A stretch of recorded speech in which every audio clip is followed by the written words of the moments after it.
انظر حتى تفهم سنن الله.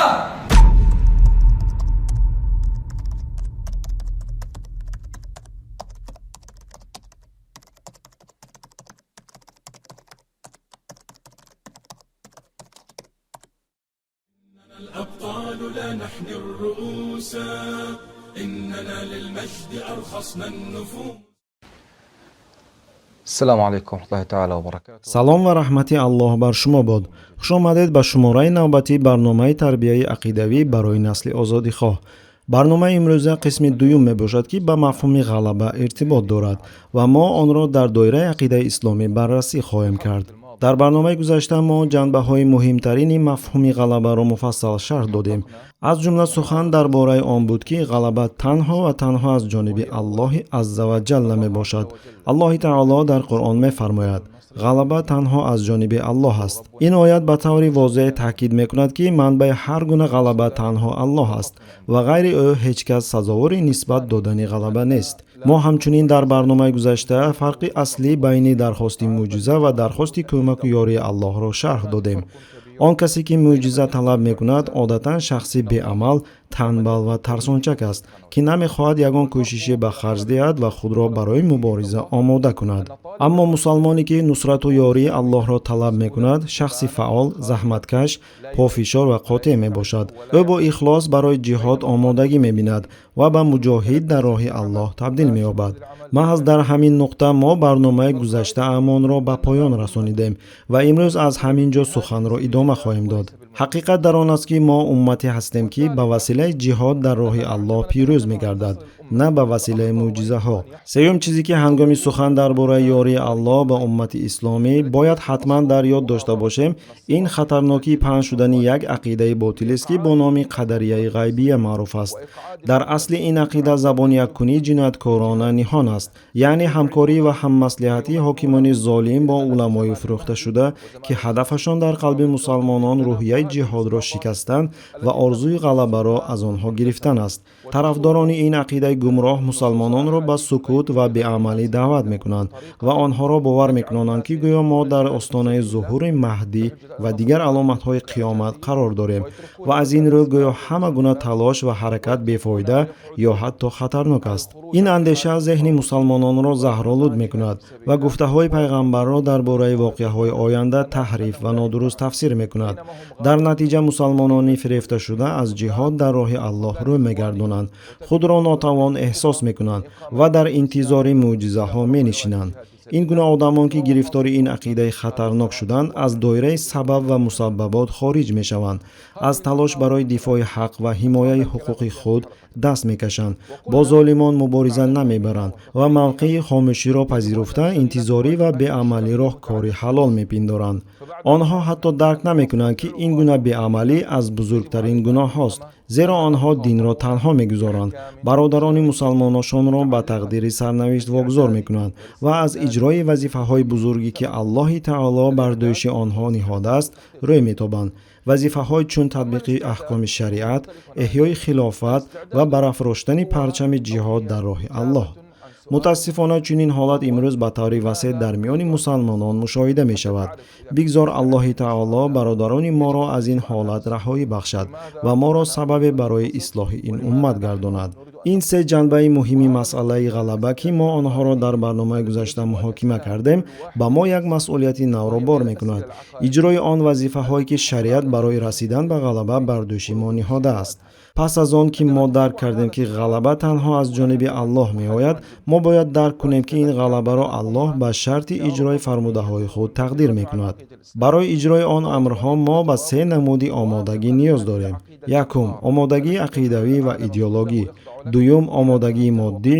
сеюм, омодагии амалӣ, яъне амалӣ сохтани имон бо кору амал. маҳз ин се шакли омодагӣ барои ба даст овардани ғалаба заруранд ва имрӯз мо бо омодагии аввал, яъне омодагии идеологӣ шурӯъ мекунем. маънои омодагии идеологӣ чист? тамоми ин омодагӣ дар посух ба як саволи калидӣ ҷамъбаст мешавад: барои чӣ мо ғалаба мехоҳем? агар мо ростӣ ва ҷиддиятро дар талаби ғалаба дар қалб дошта бошем, бояд ҳар як мусалмон аввал ба ин савол барои худ ҷавоб диҳад: чаро ман ғалаба мехоҳам? барои чӣ уммати исломӣ бояд пирӯз шавад? ин суол танҳо суоли сиёсӣ нест, балки суолест, ки бевосита ба ақидаи мо иртибот дорад. ва маҳз азбаски он бо ақида иртибот дорад, имрӯз дар байни бисёре аз мусалмонон дар фаҳмиши он иштибоҳу нофаҳмиҳо вуҷуд дорад. бинобар ин ҳангоми посух ба ин суол бояд бисёр эҳтиёткор ва дақиқ буд. пас чӣ гуна ҷавоб дуруст хоҳад буд? мо бояд дар хотир дошта бошем, ки мо уммати исломӣ ҳастем ва тамоми андешаҳои мо бояд бар асоси ақидаи исломӣ бунёд гардад. яъне ҳамаи ҷавобҳои мо ба тамоми суолҳо бояд бо ақидаи исломии мо мувофиқат кунад. танҳо он вақт, ки мо агар ақидаи исломиро амиқ дарк кунем, онро дуруст амалӣ намоем, он гоҳ мо воқеан сазовори он мешавем, ки роҳбарии тамоми ҷаҳонро бар дӯш бигирем ва онро ба ислом мутеъ гардонем. масалан, агар ту ба саволи барои чӣ мо ғалаба мехоҳем бигӯӣ: ман ғалабаро барои ватани худ мехоҳам, он гоҳ бидон, ки на ватан ба ту мемонад, на чизи дигар. ба ҷои он ту аз замини худ ронда хоҳӣ шуд ва ба ҳолати саргардонӣ миёни халқҳои дигар хоҳӣ афтод. агар нияти ту аз ғалаба, ғанимат, молу сарват ё мансаб ва бартарии сиёсӣ бошад, пас бидон, ки оқибати ин ният фақру хорӣ ва хиёнат аст. агар дар ин гуфтаҳо шубҳа кунӣ, пас ба атрофи худ нигоҳ кун. имрӯз дар ҷаҳон миллионҳо инсонҳо саргардон ҳастанд, ки дирӯз барои маблағ ҷанг мекарданд, аммо имрӯз бесарпаноҳу таҳқиршуда гаштанд. агар ғалабаро ту барои оилат, қавмат ё қабилат хоҳӣ, он гоҳ бидон, ки натиҷаи чунин ният хорӣ ва пастист. ин маъно дар ҳадиси машҳури равшан тасдиқ шудааст. як рӯз марде назди расули худо саллаллоҳу алайҳи ва саллам омад ва гуфт: эй расули Аллоҳ, ҷанг кардан дар роҳи Аллоҳ чӣ маъно дорад? зеро баъзеҳо аз рӯи хашму адоват меҷанганд, баъзеҳо барои шӯҳрат. расули худо саллаллоҳу алайҳи ва саллам ба ӯ чунин посух доданд: ҳар касе, ки барои олӣ кардани каломи Аллоҳ ҷанг кунад, танҳо ӯ дар роҳи Аллоҳ мебошад. бори дигар таъкид мекунам: ҳар касе, ки барои олӣ кардани каломи Аллоҳ ҷанг кунад, танҳо ӯ дар роҳи Аллоҳ мебошад. ин ҳадис бар мо ишора мекунад, ки мусалмон танҳо ба хотири Аллоҳ, танҳо дар роҳи Аллоҳ ва танҳо барои ҳадафҳое, ки шариат иҷозат додааст, метавонад ҷиҳод кунад. мо ғалабаро танҳо ба хотири Аллоҳ мехоҳем. мо барои он саъй мекунем, ки каломи ӯ олӣ гардад ва парчами ислом бар тамоми дунё боло бардошта шавад.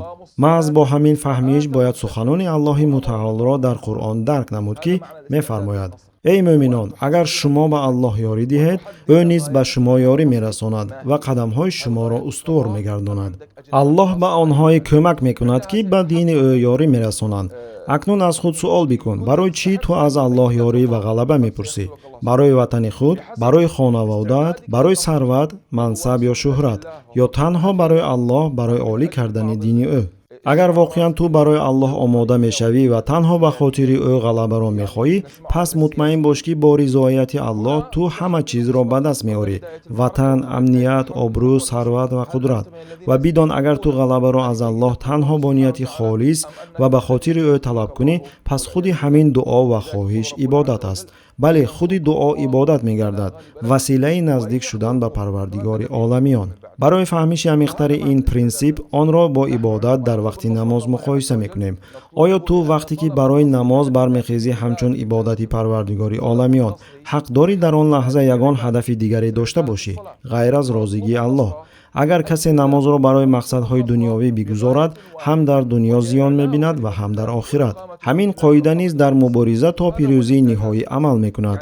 вақте ки мо аз Аллоҳ ғалаба мепурсем, ҳадафи мо бояд танҳо розигии ӯ ва олӣ намудани каломаш бошад. танҳо ҳамин метавонад ҳадафи ҳақиқии мо бошад. ҳар ки розигии Аллоҳро талаб кунад, Аллоҳ тамоми замин ва он чиро ки дар он аст барояш таслим месозад. аммо агар касе гӯяд: ман ғалабаро барои бунёди як давлати мустақил мехоҳам, чунон ки бисёре аз сиёсатмадорони муосири минтақаи мо мегӯянд, ваъда медиҳанд, ки давлат бунёд мекунанд, истиқлолият меоранд, иқтисодро ривоҷ медиҳанд. ба натиҷаи ин ваъдаҳо нигоҳ кунед. натиҷа равшан аст: шикаст паси шикаст, хорӣ паси хорӣ. аз ин рӯ аллоҳи мутаол дар қуръон фармудааст: ҳаргоҳ ба онҳо дар рӯи замин қудрат бахшем, намозро барпо мекунанд, закотро адо мекунанд, ба корҳои неку писандида мефармоянд ва аз корҳои нописандида боз медоранд. хулоса ин аст ки мо пеш аз оғоз кардани ҳар гуна мубориза бояд нияти худро пок созем ва ҳадафи аслии худро дақиқ ва равшан муайян кунем. ҳар мусалмон бояд як бор ва барои ҳамеша ба худ посух диҳад: ман аз Аллоҳ чӣ мехоҳам? розигии ӯро ё чизи дигар? танҳо он мусалмоне ки розигии Аллоҳро мехоҳад, сазовори ёрӣ ва пирӯзии ӯ мегардад. танҳо барои он ки ту худро аз лиҳози маънавӣ ва ақидавӣ барои мубориза то пирӯзии ниҳоӣ омода месозӣ.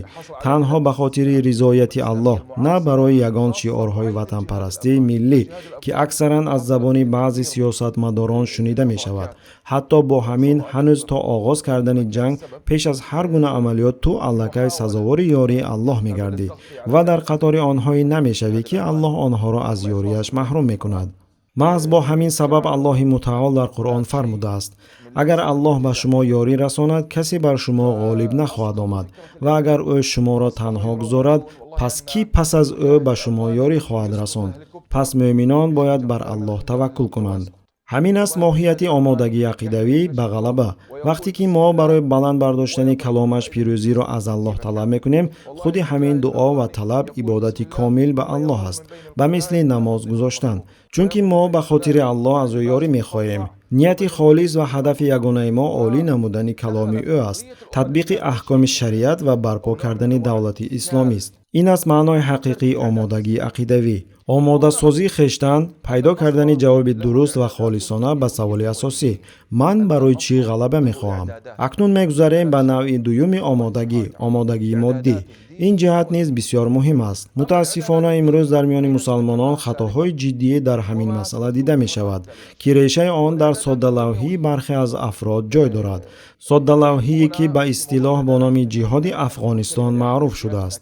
истилоҳи ҷиҳоди Афғонистон ба хотири пас задани ҷиҳод ва фидокориҳои мардуми мусалмони Афғонистон нест, балки барои баён кардани як қатор андешаҳои соддалавҳона ва сохтакоронае аст, ки дар ҳамон давра зоҳир шуда буданд.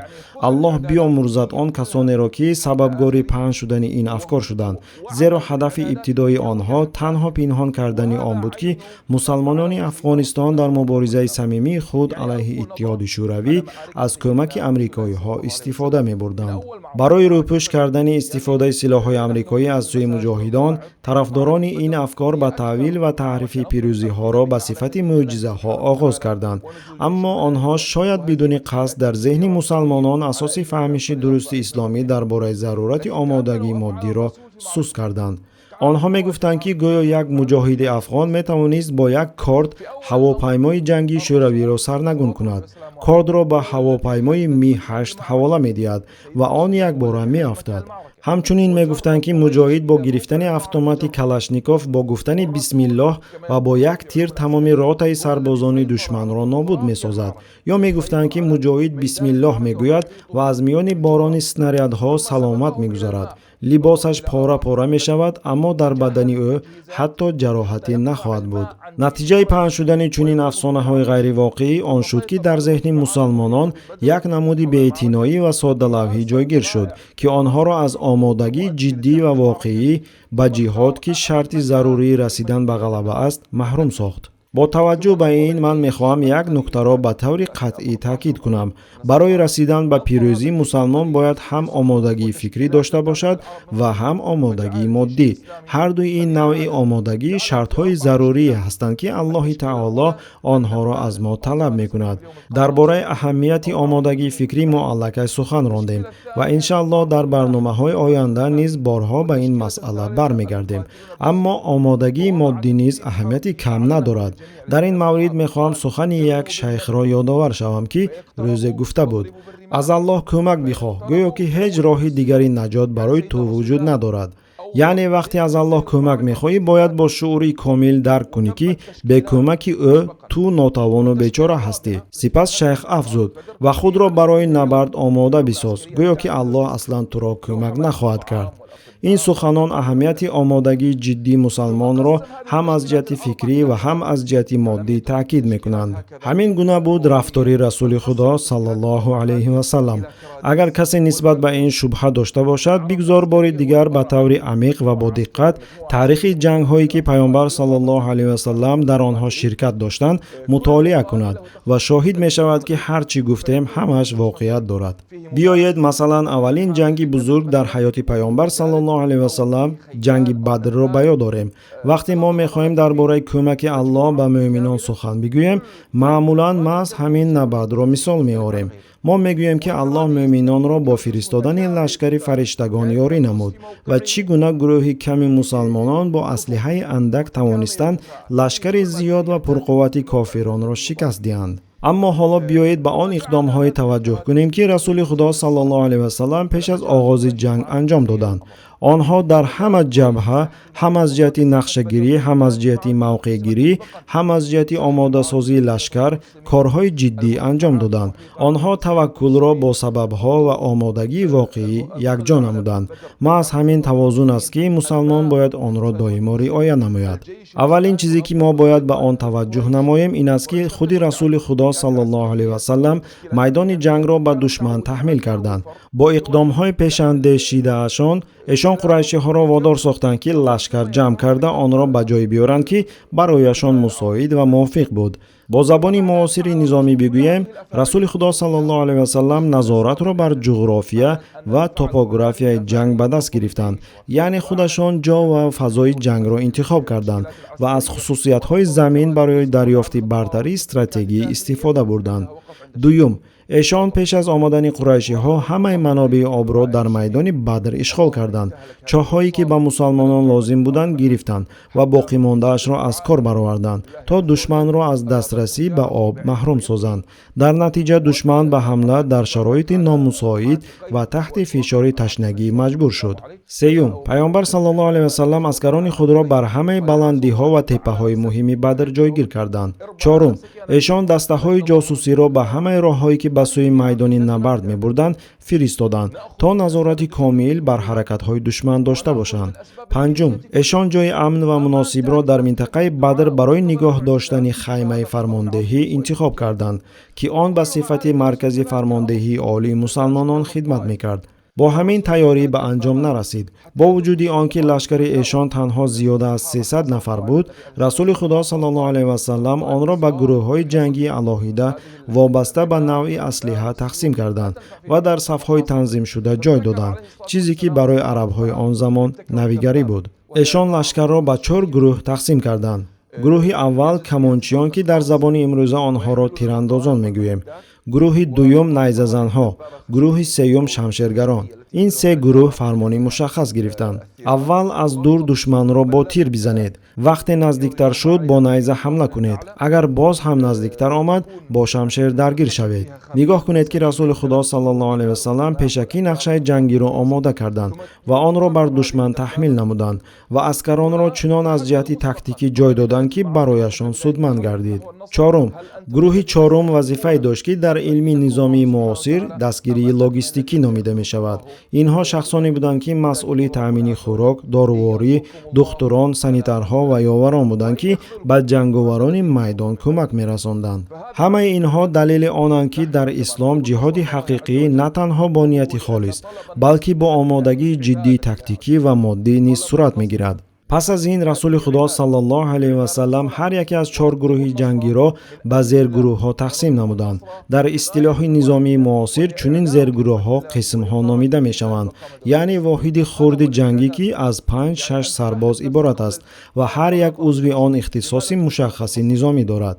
مثلا در یک قسم ممکن بود 4 تیرانداز و یک شخص مسئول انتقال تیرها باشد، یا مثلا 3 تیرانداز و 2 یاوری بارکش. این گونه قسم ها یک واحد مستقل جنگی محسوب می شد که بدون کمک واحدهای دیگر قادر به اجرای وظیفه های تاکتیکی بود تا وقتی که ذخیره های داخلیش پورا استفاده نشوند.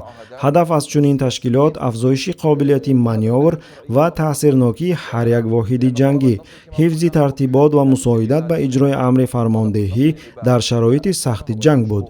این نیز نشانه روشن پیشامدبینی و بنقشگیری عمیق رسول خدا صلی الله علیه و سلم در آمادگی مادی به سر وقت و با طرز کسبی بود. بعد از تشکیل قسم‌ها رسول خدا صلی الله علیه و سلم آنها را در صف‌های برابر و منتظم مثل آن گونه که مسلمانان برای نماز صف می‌کشند در قطارها جابجا نمودند و هنگامی که ارتش قریش به میدان جنگ نزدیک شد آنها از دیدن منظره روبرو شده شگفت زده و به وحشت افتادند. داناترین آنان در حال درک کردند که این نبرد الکی به نفع مسلمانان حل شده است، زیرا مسلمانان کاملا میدان جنگ را زیر نظارت گرفته بودند. همه بلندی ها و تپه های مهمی بدر اشغال و تقسیم شده بودند. راه های اساسی، گذرگاه ها و منبع های آب در اختیار مسلمانان قرار داشت. دشمن به شرایط پورا نامساعد و تحت فشار وارد می شد. این حالت واضح نشان داد که غلبه نتیجه آمادگی جدی، بنقشگیری استوار و توکل کامل به الله می باشد. ارتش اسلامی تا آن درجه متحد، انتظامناک و متشکل بود که قریشی ها دیده و دانسته با تجربه پیشینه خود وقتی با چنین نظام جنگی مسلمانان روبرو شدند شگفت زده و سردرگم ماندند. چنین طرز ترتیب انتظام جنگی برای قریشی ها تماما نو و ناشناس بود. آنها تا آن روز هیچگاه ندیده بودند که ارتش با نقشه، تاکتیک و صفبندی مشخص وارد جنگ شود. همه چیزی که آنها قبلا می‌دانستند این اصول و اسلوب بی‌نظام و بی‌ترتیب، حمله و عقب نشینی، حمله ناگهانی بدون نقشه. در دور جاهلیت قبل از آمدن اسلام عرب ها محض با چنین اسلوب می جنگیدند. اسلحه می گرفتند، به جنگ می در آمدند و وقتی فشار زیاد می شد عقب نشینی می کردند. همین طریق رسول خدا صلی الله علیه و سلم به همه نمونه روشنی آمادگی جدی و هدفمندانه مادی جنگ را نشان دادند. این آمادگی نه از روی احساسات بلکه بر اساس تحلیل، نقشه کشی و تدبیر عمیق صورت گرفته بود.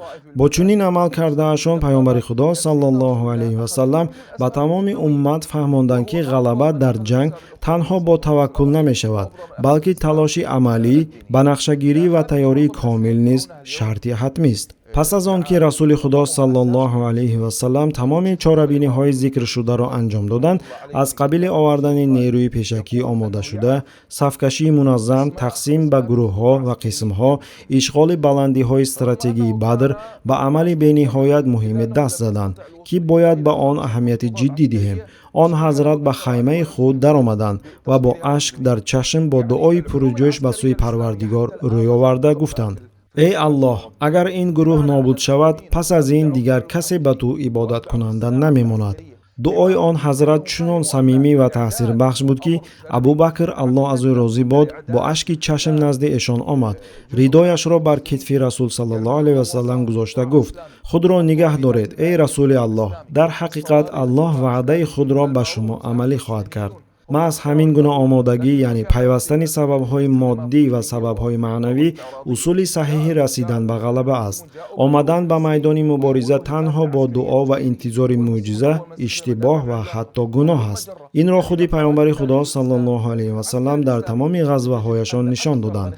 مثلا وقتی مسلمانان به محاصره شهر طائف پرداختند، فهمیدند که با اسلحه معمولی گرفتن چنین قلعه مستحکم غیر امکان است. در پاسخ به این رسول خدا صلی الله علیه و سلم امر کردند که جهاز دیوار شکن بسازند. این تجهیزات یک ساختار بزرگی چوبین بود که در داخل آن یک گروه جنگاوران قرار می گرفتند. آنها را به سوی دروازه یا دیوار قلعه تله می دادند و با تنه بزرگی درخت به دیوار ضربه زده شکاف می کردند. ساختار جهاز مذکور با پست‌های غوصی با پشم و آب تر شده پوشانیده می شد تا در صورت ریختن روغن جوش یا آتش سوخته نشود. این چنین آن را گروهی کمانوران همراه می کردند که محافظان را اجازه نزدیک شدن به دیوار نمی ماندند. با چنین تدبیر و تأمینات رسول الله صلی الله علیه و سلم بار دیگر به ما تعلیم دادند که برای رسیدن به پیروزی تنها دعا و توکل کفایه نیست، بلکه تیاری همه جانبه مادی نیز ضرور می باشد. البته رسول خدا صلی الله علیه و سلم به استفاده تنها تجهیزات دیوار شکن اکتفا نکردند. آن حضرت به گروه مهندسان حربی فرمودند که در کنار طائف منجنیق بسازند. آن منجنیق ها دیوارهای شهر محاصره شده را با سنگ‌های کلان мавриди ҳамла қарор медоданд, ки муҳосираро боз ҳам шадидтар мекард. бубинед, ки расули аллоҳ саллаллоҳу алайҳи васалам ҳар василаи моддии дастрасро истифода мекарданд, то ба пирӯзӣ бирасанд ва ҳамзамон беҳтарин шахс дар истифодаи сабабҳои маънавӣ ва идеологӣ барои муваффақият буданд. агар имрӯз аслиҳаи муосирро бо диққат таҳлил кунед, мебинед, ки дар пушти ихтиро ва таҳияи бисёре аз онҳо муҳандисони мусалмон мебошанд. генерал-майёри марҳум Маҳмуд Шайх Хаттоб, аллоҳ раҳматаш кунад, дар китоби худ бо номи Паёнбар фармондеҳ менависад: ман аз мавҷудияти тақрибан 500 дастнависи муҳандисӣ ҳарбӣ, ки аз ҷониби мусалмонон навишта шуданд, огоҳ ҳастам. аммо бо вуҷуди дараҷаи баланди низомӣ доштан, ба ӯ танҳо иҷозат доданд, ки 5 то аз ин дастнависҳоро бубинад. ҳамчунин иҷозаи нусхабардорӣ ё шарҳи муфассал низ ба ӯ дода нашуд. чаро?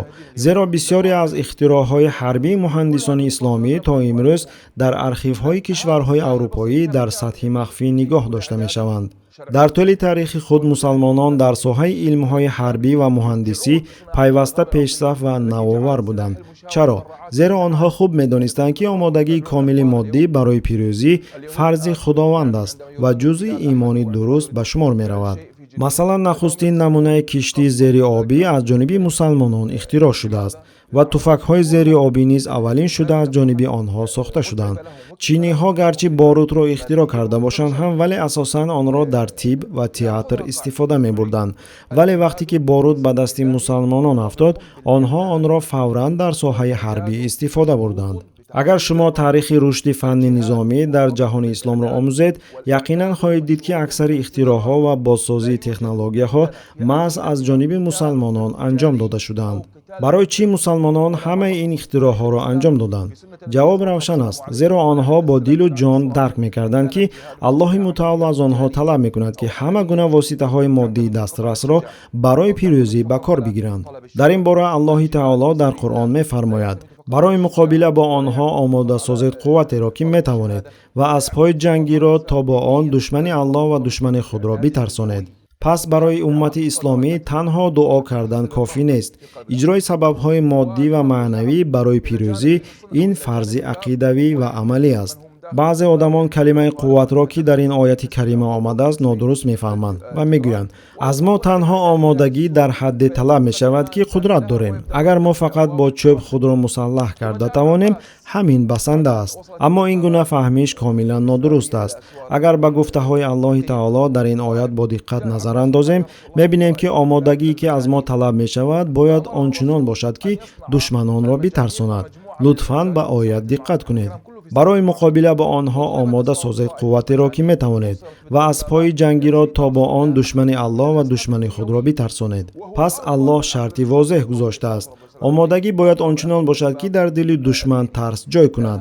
бар ин асос, агар аслиҳаи ту дар дили душман тарс пайдо накунад, пас ту он вазифаи шаръиро, ки худованд ба зиммаи ту гузоштааст, иҷро накардаӣ.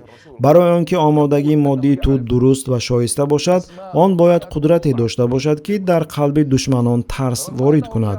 имрӯз албатта бо як чӯб ва мех касеро наметавон тарсонед. қоидаи муҳимро дар хотир гиред: ҷиҳод дар роҳи Аллоҳ мустақиман бо омодагии моддӣ вобастагӣ дорад ва худи омодагии моддӣ бояд ба дараҷае бошад, ки дар дили душман тарсу ҳарос эҷод кунад.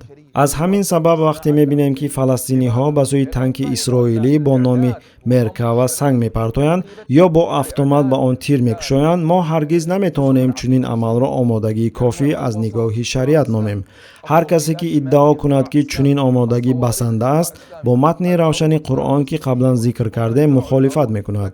аммо биёед як мисоли боз ҳам равшантар ва муосиртарро зикр кунам. он чизе, ки имрӯз дар амалиёти тӯфони Ақсо мебинем. ҳамаи мо ҷасорати қаҳрамононаи муҷоҳидони Ғаззаро мушоҳида мекунем. афроде, ки бо силоҳҳои нисбатан содда, ҳам аз лиҳози намуд ва ҳам аз лиҳози душвории истеҳсол ва дастрасӣ муҷаҳҳаз шудаанд. аммо ҳамин силоҳи содда кофӣ шуд, то дар қалби душманон тарс ва ҳарос эҷод кунанд. барои тарсондани душман қатъиян лозим нест, ки ту соҳиби силоҳи атомӣ бошӣ. баъзан ҳатто як силоҳи оддӣ метавонад вазифаи тарсониданро анҷом диҳад. масалан муҷоҳидони ғазза ки силоҳҳои худсохти ёсин 105-ро барои РПГ истифода мебаранд. снарядҳое ки бо вуҷуди содда буданашон қувваи вайронгари хеле зиёде доранд. онҳоро худи муҷоҳидон дар дохили ғазза месозанд. ҳоло тасаввур кунед ки агар онҳо ин силоҳро намедоштанд, ҳатто агар РПГ ҳам намедоштанд. ба худо савганд, мо ҳамаи он пирӯзиҳои қаҳрамононаеро ки то имрӯз ба даст омаданд намедидем. ҳақиқат чист? ҳақиқат он аст ки ҳатто ҳамин силоҳи нисбатан содда кофӣ буд то омодагии моддии мусалмонони ғаззаро мутобиқ ба талаботи шариат ҳисобем. ҳамин манзараро имрӯз дар шаҳрҳои ҷенин, тулкарим ва ноблус низ мушоҳида мекунем, он ҷо ки муҷоҳидон минаҳо ихтиро карданд ки монеаи ҷиддӣ барои амалиёти заминии техникаи исроилӣ шуданд. агар шумо хабарҳоро пайгирӣ кунед, хоҳед дид вақте артиши исроилӣ мехоҳад як касро ҳадаф қарор диҳад ё зараре ба мусалмонони ҷенин расонад, онҳо ин корро танҳо тавассути ҳаво бо истифода аз ракетаҳо ва дронҳо анҷом медиҳанд. дар тулкарим низ ҳамин тавр амал мекунанд. чаро? чунки минаҳои худсохтаи мусалмонон амалиёти заминиро барои артиши исроилӣ бисёр гарон ва хатарнок мекунанд. ба ҳамин хотир онҳо маҷбуранд танҳо аз ҳаво ҳамла кунанд, то аз ҳамлаҳои заминӣ ки барои онҳо зиёнбахш ва пурмасрафанд дурӣ ҷӯянд. аз ҳамин сабаб ман мехоҳам бори дигар ин нуктаро таъкид кунам.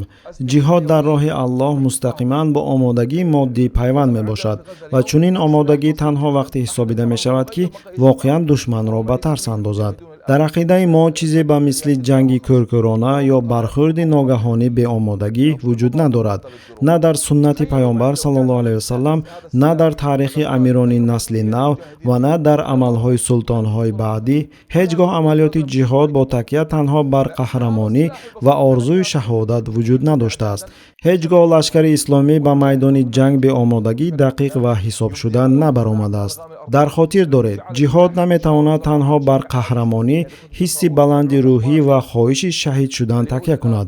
бале, инҳо аҳамият доранд, аммо шариат аз мо талаб мекунад ки омодагии моддии комил дошта бошем, омодагӣ ки дар қалби душман тарс ва даҳшат меангезад. ҳамзамон раванди омодагӣ чизи ғайриимкон нест, тавре ки мағлубиятпарастон даъво мекунанд. ҳатто бо истифода аз воситаҳои оддӣ ва дастрас метавон ба натиҷаҳои ҳайратангез ноил шуд. инро таҷрибаи мусалмонони ғазза, сарзаминҳои ғарбии дарёи Урдун, инчунин Ироқ ва Афғонистон тасдиқ мекунанд. онҳо силоҳи муосир ва пуриқтидор надоштанд, аммо ба воситаи истифодаи дуруст аз он чӣ ки дар ихтиёрашон буд, тавонистанд душманро битарсонанд ва ба ӯ осиби ҷиддӣ расонанд. ин аст маънои воқеии омодагии моддӣ дар роҳи Аллоҳ. акнун биёед ба таври кӯтоҳ дар бораи амалӣ намудани имон, яъне сабабҳои рӯҳонии пирӯзӣ мисли дуо, ибодат ва иҷрои талаботи ақида ҳарф занем. иншааллоҳ мо ба ин мавзӯъ дар барномаҳои оянда боз бармегардем ва онро муфассалтар шарҳ медиҳем. мо қаблан низ ба ин масъала ишора карда будем ва бо изни Аллоҳ ҳатман ба он боз бармегардем. ҳоло бошад мехоҳам ба баррасии мавзӯи ғалаба дар партави ақида нуқта гузорам. ғалаба дар ислом ду пояи асосӣ дорад. якум, омодагии фикрӣ, яъне ақидавӣ, ки мувофиқи он мусалмон бо боварии комил мефаҳмад ки ғалаба танҳо аз ҷониби Аллоҳ аст ва ҳеҷ чиз ва ҳеҷ кас ғайри ӯ манбаи он шуда наметавонад. дуюм, омодагии моддӣ ки тибқи он мусалмон вазифадор аст ки ҳама василаҳои аз нигоҳи шариат иҷозат додашударо истифода барад, худро омода созад, мусаллаҳ шавад, таълим бигирад ва бифаҳмад ки бе ин гуна омодагӣ ғалаба ғайриимкон аст. мумкин нест танҳо ба мӯъҷизаҳо такя кард. ғалаба тавассути ҷиҳод ба даст меояд, на тавассути мунтазир нишастан. мо набояд даст ба даст бигзорем ва ба зоҳир шудани аломатҳои қиёмат чашм бидӯзем, бо умеди он ки ғалаба худ аз худ меояд, ҳатто агар башоратҳо ҳамин рӯз ба воқеият табдил шаванд. ин на аз ҳисоби мо аст ва ҳатто агар он баъд аз 100 сол амалӣ шаванд ҳам ин масъулияти мо нест. аз ҳамин хотир ман боз як бори дигар шуморо ҳушдор медиҳам. аз он ақидаи ботиле ки ба номи қадарияи ғайбия машҳур аст, худдорӣ кунед. ин як гумроҳист ки мардумро ба тарки омодагии моддӣ, тарки ҷиҳод ва тарки саъй барои барпои давлати исломӣ даъват мекунад. ба ҷои ҳамаи ин, он мардумро ба нишастан ва танҳо ба дуо машғул шудан ташвиқ мекунад, гӯё ки чунин муносибат басанда аст. ин ақида комилан хилофи шариат аст ва мусалмононро аз иҷрои вазифаҳои воқеии шаръии худ боз медорад. фаромӯш накунед, вақте ки ки мусалмон бо ихлос пирӯзиро аз Аллоҳ талаб мекунад, мазд барои олӣ кардани калимаи ӯ, ин худи ибодат аст. Ва агар олӣ кардани калимаи Аллоҳ ҳадафи шумо бошад, пас Аллоҳ ҳамаи ончеро ки ниёз доред ба шумо хоҳад дод. Замин, амният, шараф, субот ва ғалаба, иншаллоҳ. Омодагии моддӣ танҳо вақте ба ҳисоб меравад ки душманро тарсонда тавонад. Ин аст меъёре ки шариат онро муқаррар кардааст. ман аз Аллоҳи азиму шаън таманно дорам ки ба ислом тавассути дасти мо ғалаба ато кунад ва моро аз ҷумлаи пирӯзшудагон қарор диҳад. ҳамин буд барномаи имрӯза. то дидори нав дар барномаҳои оянда. بهذا القدر كفاية والسلام عليكم ورحمة الله تعالى وبركاته. тамошобинони гиромӣ, агар хоҳед ки наворҳои мо зуд бароянд, пас зер кардани тугмачаи лайкро фаромӯш накунед. албатта ба шабакаи мо обуна шавед ва наворҳои моро ба дигарон расонед. зеро расонанда мисли амалкунанда соҳиби мукофот мегардад.